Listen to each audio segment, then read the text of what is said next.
लगा क्या?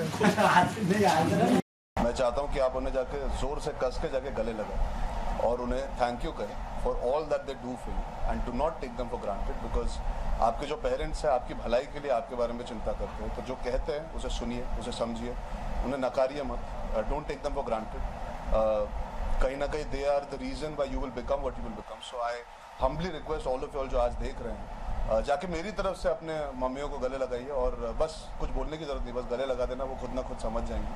And you should all consider yourself very very lucky that you have parents, mothers and fathers who care for you and worry about you. So thank you. अब आगे बढ़ते हैं। जी जैसे जैसे किसी भी फिल्म अगर बात करूं, जब जैसे जैसे दिन नजदीक आते हैं कि फिल्म के पीछे बहुत सारी मेहनत होती है, बहुत सारे लोग होते हैं, हर किसी की उम्मीदें होती है, क्या कुछ दिमाग में चल रहा होता है जैसे जैसे दिन नजदीक आते हैं? यार यू नो, आप ये एक हफ्ता पहले पूछते तो बहुत सारी चीज़ें दिमाग में थी, अब दिमाग सुन हो गया क्योंकि अब 5 दिन बचे हैं। तो जैसे जैसे समय बढ़ता जाता है और वो फ्राइडे करीब आता जाता है, कहीं ना कहीं मैं सुन हो जाता हूँ, मैं सोचना मुश्किल हो जाता है, समझना मुश्किल हो जाता है। आप एक मशीन की तरह बस ऑपरेट कर रहे हो कि आप कैसे उस फ्राइडे तक पहुँचो, बिकॉज कहीं ना कहीं इतनी मेहनत इतनी लगन से हम पिक्चर बनाते हैं और इवेंचुअली फ्राइडे को उसका नतीजा निकल जाता है। तो सोचिए कि साल 1.5 साल आप एग्ज़ाम की तैयारी करो और फिर उसके बाद नतीजा फ्राइडे को हो। तो बहुत पॉजिटिव हूँ, हर पिक्चर के पहले हमेशा पॉजिटिव होता हूँ, बिकॉज मैं ऑडियंस को बहुत बड़ा दर्जा देता हूँ in deciding the fate of the film. तो आई फील ऑडियंस हमेशा सही मानती है, अगर उनको अच्छी लगी तो सही है, नहीं अच्छी लगी तो हम दोबारा कोशिश करते हैं। बट इतने जल्दी रिलीज के इतने करीब आपने पूछ लिया है कि अभी इस वक्त थोड़ा सा दिमाग हिला हुआ है, तो पॉजिटिव हूँ पर थोड़ा सा अभी सुन हो चुका हूँ, मतलब सच में पता नहीं, अब जो होगा फ्राइडे को अच्छा ही होगा, ऐसी दुआ करता हूँ। जहाँ तक मेरा नॉलेज है इंडस्ट्री में आपने पूरे 5 साल का। जी बिल्कुल, अब पिछले हफ्ते मीडिया वालों की तरफ से congratulation. Thank you so much. 5 साल से आप सबके साथ, आप सब मुझे 5 साल से सहन कर रहे हो, उसके लिए बहुत बहुत धन्यवाद। मेरे अच्छे दिन बुरे दिन आपने सब देखे। अब मैं मानता हूँ कि हम कहीं ना कहीं पहले 1 आध साल में मैं हमारे इक्वेशन की बात करूँ बतौर मीडिया, और मैं पहले 1 आध साल हमें भी एडजस्ट करने को लगता है, समझने को, कैसे क्या हो रहा है, क्या नहीं है, क्या सही है, क्या गलत है, कितना समय निकालना पड़ता है। आपकी निजी ज़िंदगी में अगर कुछ ऊँच नीच हो रही है, उसका मतलब ये नहीं कि आप मीडिया से इंटरेक्ट नहीं करो। 100 चीज़ें समझने को समय लगता है, क्योंकि आप सब आते हो अपना काम करने, हम आते हैं ताकि हम लोगों तक पहुँच सके। तो कहीं ना कहीं एक फैमिली वाला इक्वेशन बन जाता है, पर धीरे धीरे मेरे साथ भी वही हुआ। आई थिंक पहले 1 आध साल कोई मुझे समझ नहीं पाया, सब सोचते थे कि मैं बहुत झगड़ा करता हूँ, मैं बहुत घमंडी हूँ, मैं रूड हूँ, मैं बात नहीं करता, पर ऐसा नहीं था। एक्चुअली मुझे खुद अंदाज़ा नहीं था कि कितना कुछ होने वाला है मेरी ज़िंदगी में। तो पहले 1 आध साल टाइम लगा, पर अब मुझे बहुत अच्छा लगता है आप सबसे बात करके, बिकॉज कहीं ना कहीं आई फील एक रिस्पेक्ट है, एक म्यूचुअल अंडरस्टैंडिंग है, एक रिलेशनशिप है। मैं यहाँ सालों साल रहना चाहता हूँ, मैं चाहता हूँ कि बहुत सारा काम करूँ, तो आप सबके ज़रिए लोगों से बात करने का मौका मिलता है, और आप सबके साथ भी समय इतना बिता चुका हूँ कि कंफर्टेबल हो गए। इंडस्ट्री ने मुझे बहुत प्यार दिया, बहुत अच्छा काम मिला है करने को। साथ ही साथ आई थिंक ऑडियंस से जो प्यार मिला है 5 साल के अंदर, मैं सच कहूँ तो I had not imagined it. मतलब अगर आप करियर देखें ये मेरी 8वीं फिल्म है। 5 साल के अंदर कुछ बन जाना, कुछ हासिल करना, एक अपनी स्टैंडिंग क्रिएट करना, आई थिंक हर एक्टर की ख्वाहिश होती है। बट चाहे आप 2 स्टेज ले लीजिए, कियन का ले लीजिए, इशकजादे मेरी पहली पिक्चर, गुंडे हो,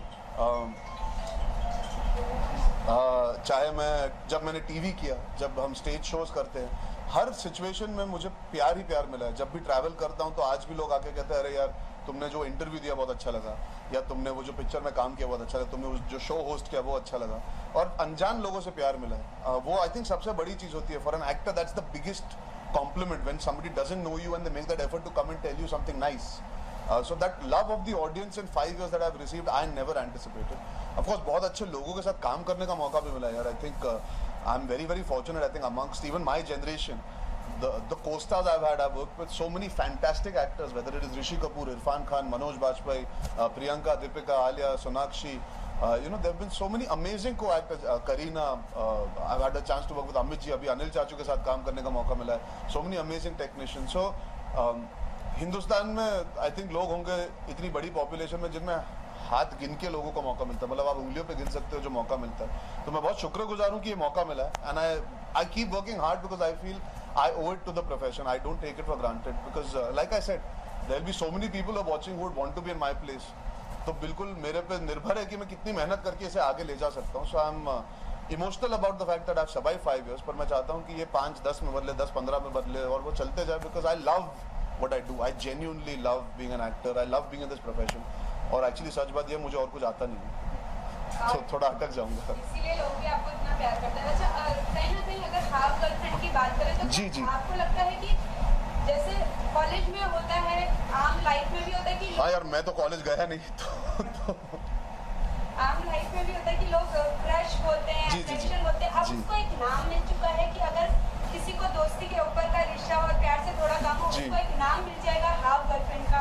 नहीं, ऐसा प्यार से कम नहीं. क्या होता है कॉलेज में आप किसी को पसंद करते हो, वो अगर आपको ना पसंद करे या पसंद नहीं करती, आप जानते नहीं हो, तो वो एक अलग चीज़ होती है.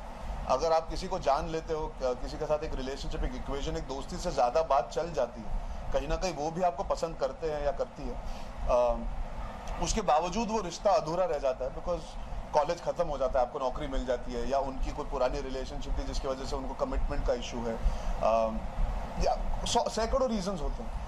If that relationship is left incomplete, जो बीच में आधे अधूरे जो एक खटास मिठास से भरे रिश्ते होते हैं जिनको आप दर्जा नहीं दे पाते, चेतन ने बस एक नाम आप सबको याद दिलाने की कोशिश की कि ये सब हमारे साथ होता आया है, होते रहता है. You can't control sometimes when you feel more than just friendship for somebody, and even the other person feels it for you, but it might be more complicated than trying to just be with a person as a girlfriend or a boyfriend. तो ऐसा नहीं है कि इसकी वजह से लोग जाके मानना शुरू करते हैं अरे मेरी हाफ गर्लफ्रेंड बन जा, बिकॉज ये छिचोरा नहीं, it's not frivolous, it is not मस्ती, it is not physical, it is an emotional bond that two people share, where there is an emotional connect from both sides. Maybe one person can only come halfway in the situation.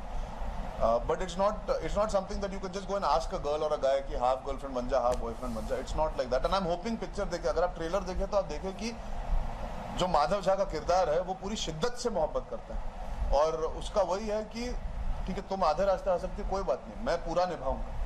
और ये जरूरी नहीं है कि कोई अगर आपसे प्यार उतना ही कर सकता है, आप अपना प्यार कम कर दो या प्यार करना छोड़ दो, आप फिर भी अपना प्यार जारी रख सकते हो, आप निभा सकते हो. सो आई थिंक जब आप फिल्म देखेंगे तो the word half girlfriend will make a lot more sense to everybody and even specially the college going kids who must be wondering what is the terminology.